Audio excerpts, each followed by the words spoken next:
Hi, this is Todd with a Q2 market review from Integrity Investment Advisors and Dimensional Funds. Hope everybody's having a fantastic summer, and I'm going to walk you through sort of the results for the quarter and give you my perspective. We're trying this in a new format. My goal is to keep this under 15 minutes. I'm going to move quickly through the different slides, try to keep it entertaining, try to use my best radio voice, but to give you a best snapshot of what we've seen happen in the markets in each of the different asset classes and how that affects your portfolio. If, again, I mentioned we're going to move quickly. If you need to pause any slides, read some more details, you can right-click on that slide, and you should be able to pause it, look at what you need to, and then resume the presentation or back up if you need to. So from a market summary, the U.S. market, as you can see, was the lone positive aspect for the quarter. Again, this is just Q2 only. The rest of the major asset classes were down for the quarter, anywhere from a couple percent to over 8% for emerging markets. From a timeline standpoint, much of the quarter was dominated with talk about quantitative easing and financial policy, money policy, rate tightening, and so forth. The inflection point was on May 22nd when Chairman Bernanke gave some testimony and talked about tapering the bond purchases, and the market digested that in a negative fashion and quickly sold off. As I'm recording this on the 17th of July, we are already back to all-time highs, so markets definitely move quickly, and we'll talk a little bit more in detail about the focus of building a properly constructed portfolio. From a world asset class standpoint, again, the bright spot was the U.S. market. The rest of them were negative, including the bond aggregates and indexes. So from a U.S. stock market, you can see it was positive across the board, led by small cap growth and value. And when we look at these slides, I'd encourage you to take a much longer look at your portfolio and how we're investing and building portfolios. So be looking at not only the 1 year, but 3, 5, and even out to 10 years of how a portfolio and asset class is performing. And when you look at the slide, we've obviously had a great recovery over the last 3 years, even 5 years, and 10 years are approaching their historical averages for returns in a different asset class. The U.S. market also, from a world capitalization standpoint, is about 49% of the global market, just so you know.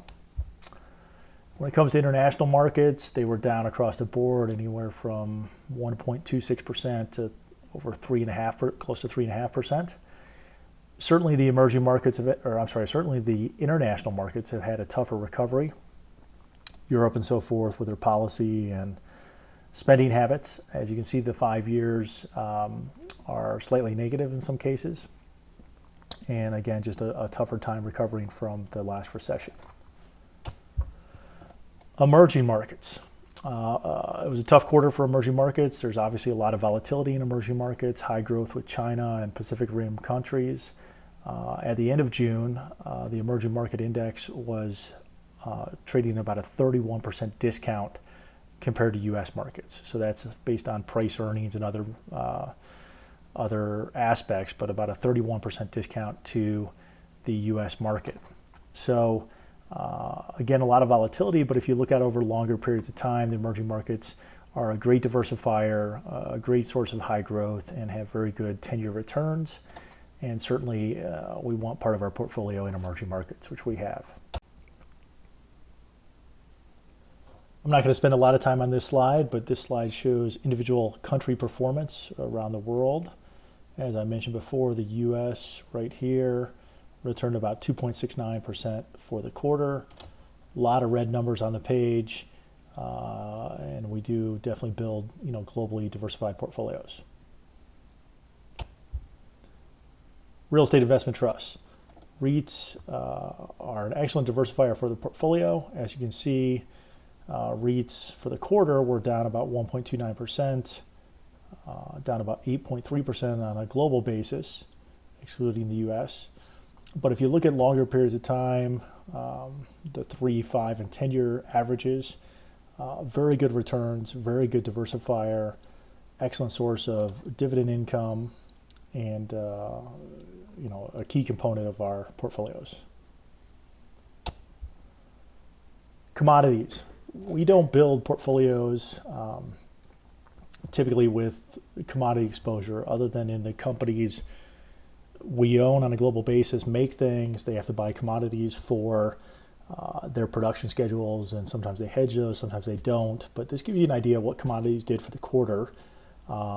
Certainly there are a lot of gold bugs. If you're out there watching any late night TV, you see gold, that you need to buy gold and all those other different things. Much of the data doesn't hold up as an asset class, not only from a diversification standpoint, but from a real return standpoint against inflation over longer periods of time. So we don't own them in the portfolios, but as you can see, gold got crushed in the quarter, down about 23%. Silver was down about 31%. So really challenging time for commodities.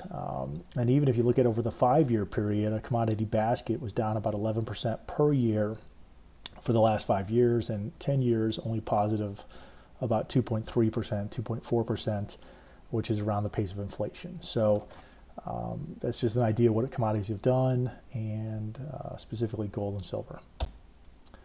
Fixed income. I'm going to touch on fixed income a little bit more in some later slides, but it's definitely a challenging time for fixed income. Fixed income plays an important role in the portfolio from a diversification standpoint and to lower the volatility of returns in a portfolio, but it's a challenging market. We are definitely staying shorter on the yield curve from a duration standpoint, and making sure that we are in good quality assets that can provide us some returns over the next 3, 5, 10 years, for the portfolio. This slide speaks to global diversification. It's a fairly simple basket of globally diversified stocks and bonds, but gives you an idea on how global diversification helps you in a portfolio. If you look over here at a 10-year return for 100% stocks globally diversified, the return was about 8.14%. 75% stocks, 25% bonds, 6.75%, and a 50-50 portfolio was around 5.19%.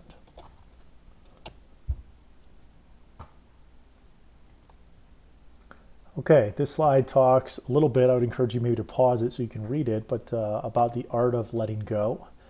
And the art of letting go can be applied to many different areas of our lives, whether it be your golf game or my golf game for that instance, or how you deal with kids or anything else, or work.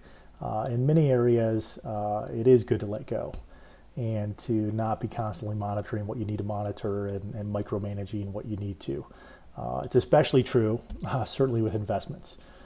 Investments, in our opinion, is about setting up a portfolio that's globally diversified and leverages the specific dimensions of returns and letting your money work for you over time.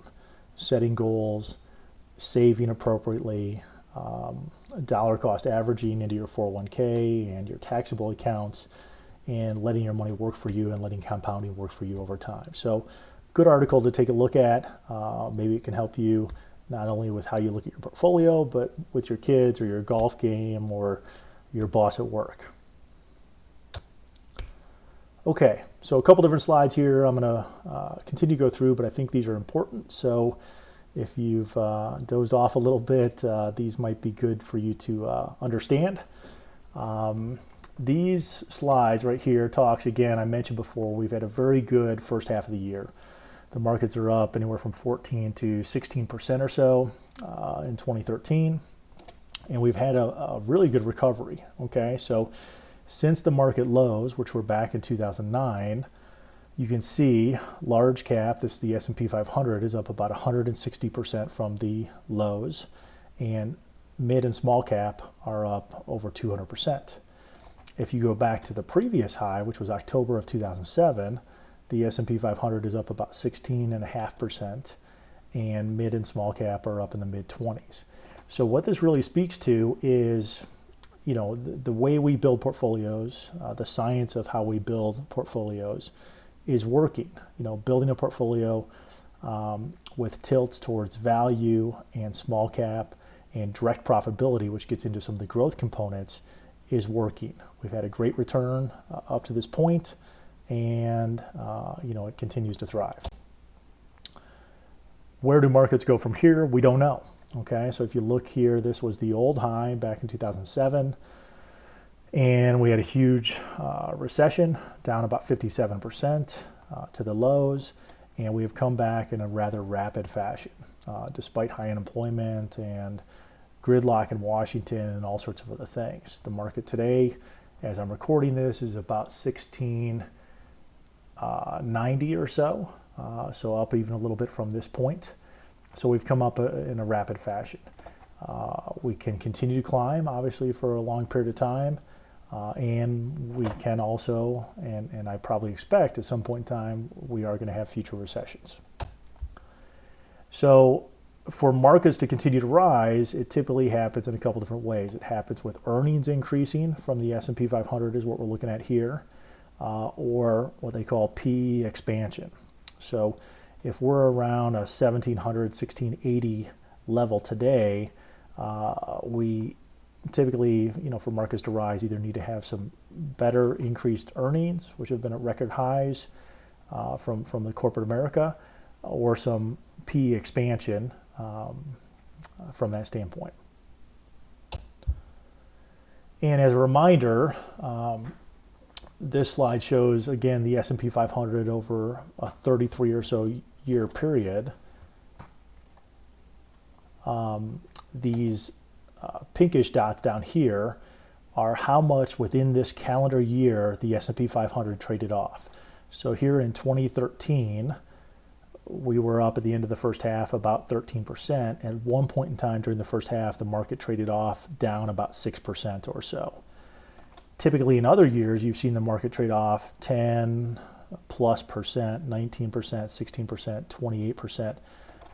So we've had some significant fallbacks within a given year. In fact, the average fallback or the average decline within a calendar year over this period was about 14% and change. However, the S&P 500 finished positive in 25 out of the 33 years. So again, we'll see if volatility increases here towards the back half of the year.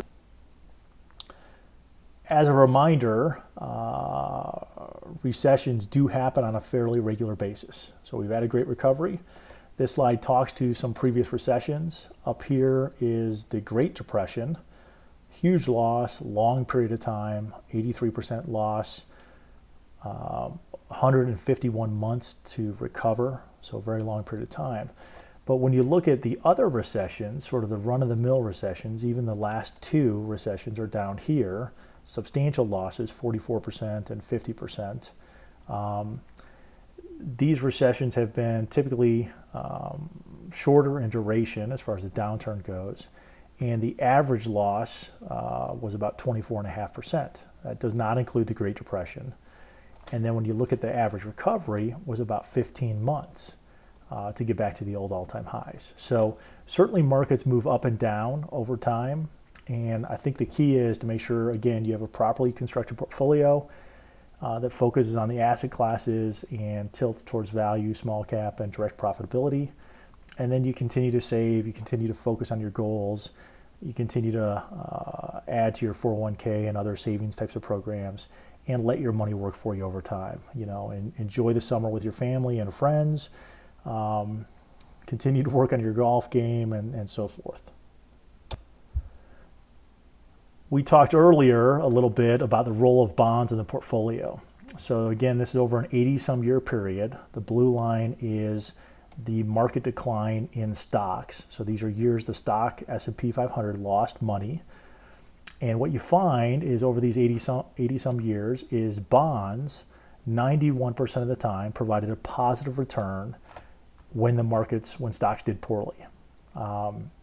So bonds in the portfolio are there to decrease volatility, to stabilize the portfolio, to earn some income, and to provide the portfolio to be able to be rebalanced in an intelligent way during tough periods of time. I talked before a little bit about the dimensions of returns. DFA, Dimensional Funds, is one of our fantastic partners. They are just rock solid, and they do a ton of research. And what their research has shown to us is that markets, to do well in markets, we build portfolios leveraged towards or tilted towards specific dimensions of returns, specifically small cap companies, value companies, and direct profitability. We're adding to this here in the mutual funds.